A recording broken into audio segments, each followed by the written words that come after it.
I can't wait for my brother's wedding tomorrow, I told my aunt, smiling as I adjusted the sleeve of my shirt. Her face froze. Then she said quietly, "It was last week." The room spun. My chest tightened. My own brother had gotten married, and no one told me. I forced a smile, nodded, and swallowed the knife that had just been lodged in my throat. That was the moment I stopped being their fool. My brother and I weren't always strangers. I was the one who defended him when kids at school mocked his stutter. I was the one who patched his bike, covered for him when he failed classes, slipped him money when Dad wouldn't. I thought blood was loyalty, that one day all that I gave would be returned. But slowly, I noticed the shift.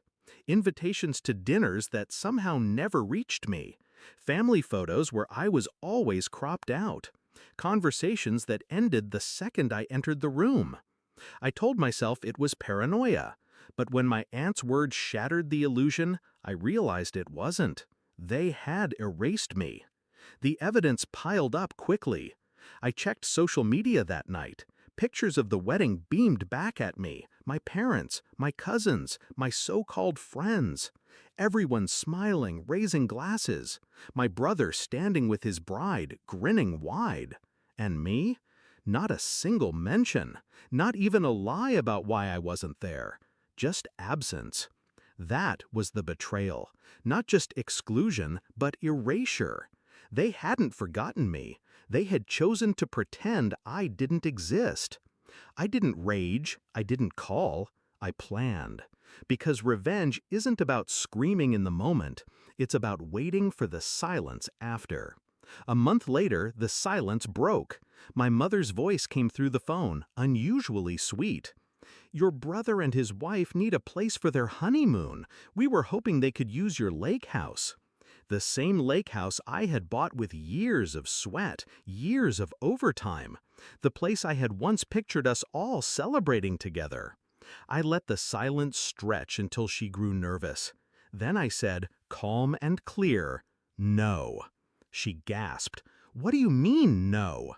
"It's not available," I replied, and hung up. That was step one. Step two was distance.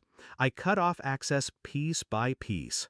No more holiday invites. No more use of my car, my money, my connections. When they asked for help, I smiled and said, "I'm busy. Busy building a life without them. Busy feeding the people who had actually stood by me. Busy remembering who I was when their shadows weren't cast over me." Step three was exposure. When relatives asked why I wasn't at the wedding, I didn't hide the truth. I wasn't invited. Simple, blunt. Let the shame settle where it belonged.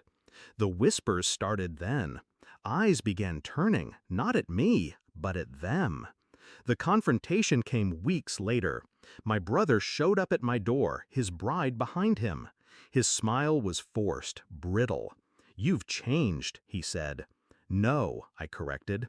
"I've stopped playing my part." He shifted, frustrated. "It was just one event." I tilted my head. "My wedding would have been just one event too. Tell me, would you have missed it?" He didn't answer. His silence was confession enough. My mother called that night, her voice trembling with anger. "You're tearing the family apart." I laughed, low, cold. "You did that the moment you tore me out of it." By the time summer came, the balance had shifted. My lake house sat untouched, a sanctuary of my own making. My phone rang less and less, and when it did, it wasn't to mock or demand, it was to plead. But I never gave in, because true revenge isn't about burning bridges. It's about watching them realize they can't cross without you. Now, when I sit by the water at my lake house, I breathe freely.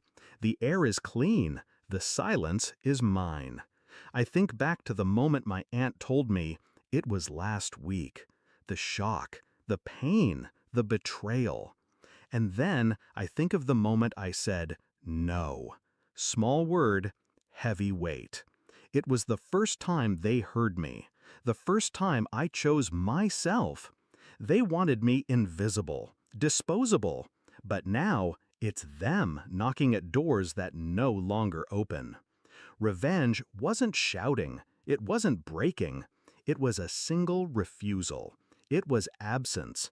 It was letting them choke on the emptiness they carved when they cut me out. And me? I've never been more alive.